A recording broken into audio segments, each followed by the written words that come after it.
Hi guys, welcome to Creating Wealth. तो आज हम बात करेंगे एवेक्सिया लाइफ केयर स्टॉक के बारे में और जानेंगे कि कंपनी किन प्रोडक्ट्स में जो है डील करती है। स्टॉक जिस तरीके से जो है अच्छा खासा फॉल हो चुका है, ये आगे क्या जो है इसमें संभावनाएं दिख रही हैं, तो उसके बारे में जो है कंप्लीटली एक बार जो है बात करेंगे। तो एवेक्सिया के अगर बारे में बात करें तो कंपनी ये स्टॉक जो है ओनली जस्ट बीएसई पे लिस्टेड है। बिजनेस थोड़ा समझ लेते हैं कि क्या बिजनेस में है कंपनी। प्रोडक्ट्स एक बार देख लेते हैं क्या क्या प्रोडक्ट जो है कंपनी बना रही है।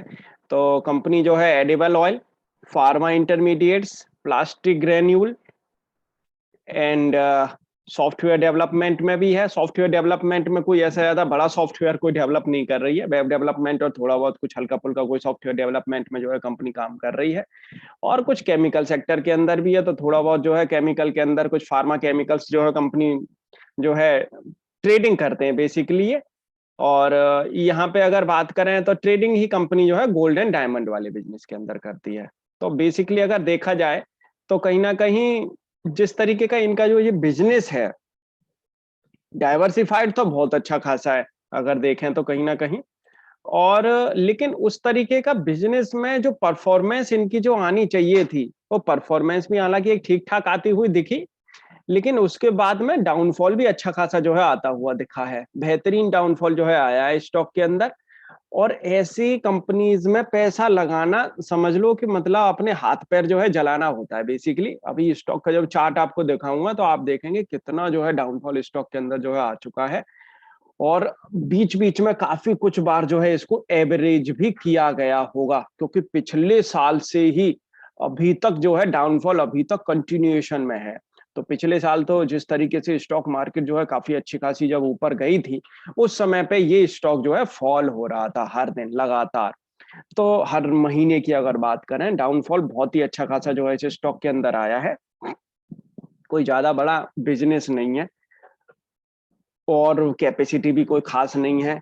डाइवर्सिफिकेशन जिस तरीके से आप लोगों ने जो है देखा ही है, काफी 5-6 तरीके के जो है बिजनेस में कंपनी जो है काम कर रही है। और यहाँ पे अगर बात करें तो इनकी टीम भी एक बार देख लेते हैं। तो ये कुछ टीम है, टीम के बारे में भी कोई ज्यादा जानकारी इस जो है यहाँ पे इनकी वेबसाइट पे जो है नहीं दी गई है। तो एक तरीके से अगर देखें तो जस्ट ओनली ये स्टॉक इसलिए ही शायद मुझे लगता है लिस्ट किया गया है, जिससे कि जो रिटेल इन्वेस्टर है उसका जो है पैसा कैसे भी ना बने। हालांकि एक तो क्वालिटी चाहिए होती है किसी भी कंपनी में, वो क्वालिटी मुझे तो कभी कुछ इसमें कोई नजर नहीं आ रही है। फंडामेंटल्स आप देखेंगे तो कोई खास फंडामेंटल भी नहीं है। 200 करोड़ के आसपास की जो है कंपनी की मार्केट कैप है, 2 की फेस वैल्यू है। फिर दोबारा से जो है इसको अब 6 रुपए का स्टॉक है और यहाँ पे जो है स्प्लिट करने की और जो है खबर आ रही है, फिर से स्प्लिट हो जाएगा। तो पेनी स्टॉक है ऑब्वियसली।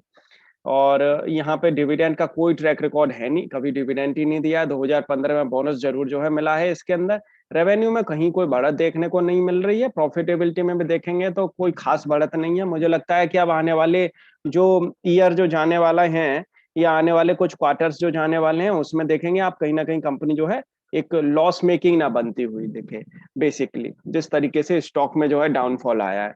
और देखेंगे आने वाला टाइम जो है कैसे रहेगा। दूसरी बात क्या है, मेरे दिमाग से मेरे को ये भी लग रहा है कहीं ना कहीं कि मार्केट में जिस तरीके से जो है अपसाइड जो आई थी, और अब जिस तरीके से जो है कहीं ना कहीं क्वालिटी स्टॉक्स जो है आगे जो है चलते हुए दिखेंगे, तो पॉसिबिलिटी है कि अब इन स्टॉक्स जो स्टॉक्स क्वालिटी में वाकई में नहीं है, उतने ज्यादा परफेक्शन उनके अंदर नहीं है, उनके अंदर डाउनफॉल जिनके अंदर आ चुका है, उनके अंदर अपसाइड अब बहुत कम आने वाली है बेसिकली। और जिनके अंदर अपसाइड आएगी वही जो है छांटने होंगे, वही जो है आपको अपने पोर्टफोलियो में रखने होंगे। तो यहाँ पे चूज करना होगा आपको स्टॉक्स जो है जिसके अंदर क्वालिटी है। डेप्ट भी देखेंगे तो धीरे धीरे करके जो है डेप्ट बढ़ी रही है हालांकि। और टोटल माल जो है पब्लिक के पास जो है चिपक गया है। अब तो ज्यादा से ज्यादा माल जो है पब्लिक के पास जो है इसमें चिपक गया है अच्छा खासा। और पब्लिक के पास में होल्डिंग भी जो है बढ़ चुकी है अच्छी खासी। तो क्योंकि पब्लिक एक्चुअली क्या है, रिटेल इन्वेस्टर एवरेज जल्दी करता है उसको, क्योंकि 33-34 रुपए का स्टॉक जो है अभी इस समय पे 6 रुपए का जो है मिल रहा है। तो एवरेज करके करके बहुत नीचे तक जो है एवरेज को जो है लाया जाता है बेसिकली। और उसके बाद में जो वो है उसकी पूरी की पूरी जो है मिट्टी पलीत हो जाती है उस स्टॉक की। ऐसे ही कहीं ना कहीं ये स्टॉक के अंदर देखने को मिल रहा है। अब थोड़ा सा देख लेते हैं कि कहीं ना कहीं स्टॉक जो है अभी से ही लॉस में जाने की कोशिश कर रहा है या कहीं ना कहीं अभी प्रॉफिट में ही है। तो एक बार इनकी अर्निंग्स जो है देखते हैं।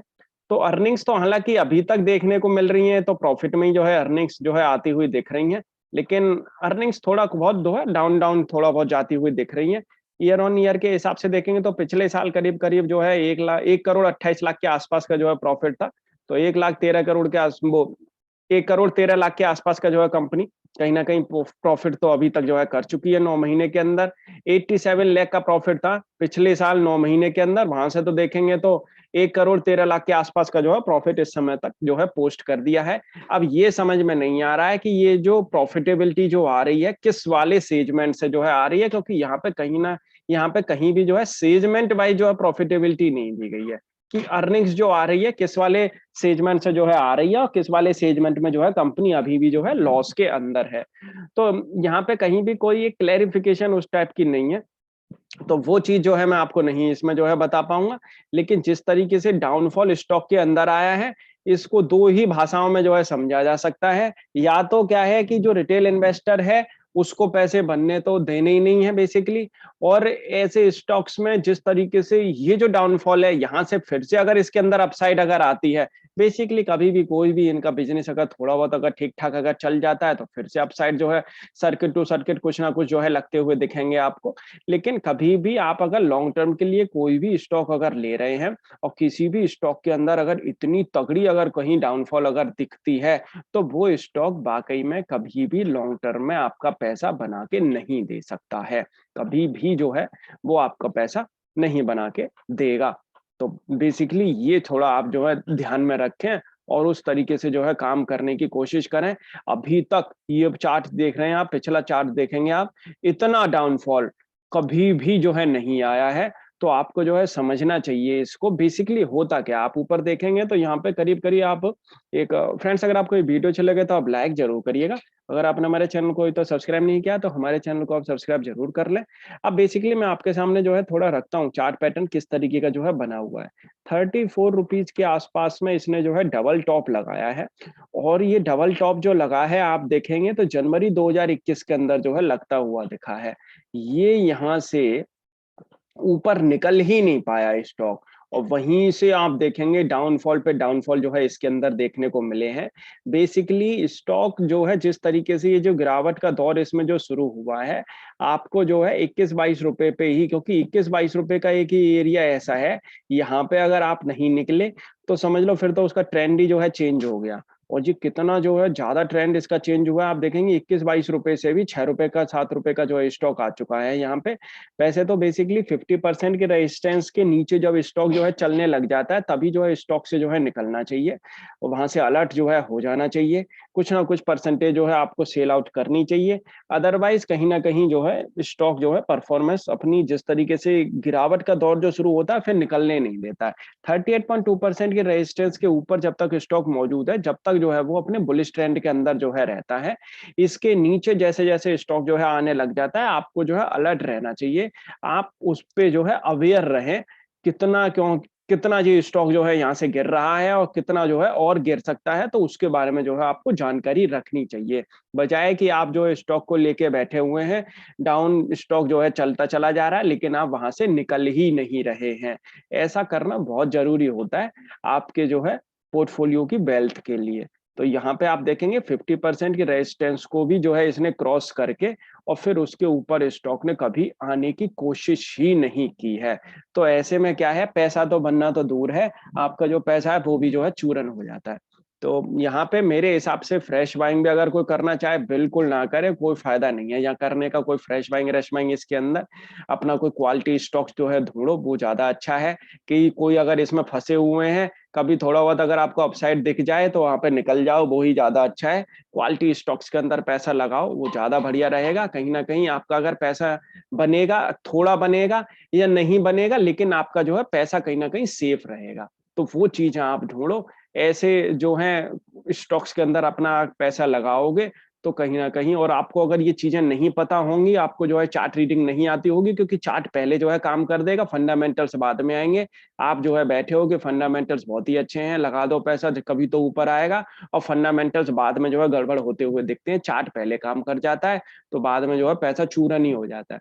तो यहाँ पे जो है ये चीजें आप बिल्कुल समझो, सोचो, उसी हिसाब से जो है काम करना चाहिए। आप देख ही रहे हैं डाउनफॉल इस स्टॉक के अंदर कितना अच्छा खासा आ चुका है।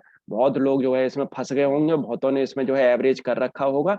ऐसे ही जो है पैसा डूबता है मार्केट के अंदर, जब चार्ट जिस तरीके से काम कर जाता है और बाद में जो है लोग सोचते हैं कि ये ऊपर आएगा, और वो फिर ऊपर जो है नहीं आता है। अपना भी एनालिसिस एक बार जरूर कर लें, उसके बाद ही स्टॉक को बाई सेल या होल्ड करें। Thank you.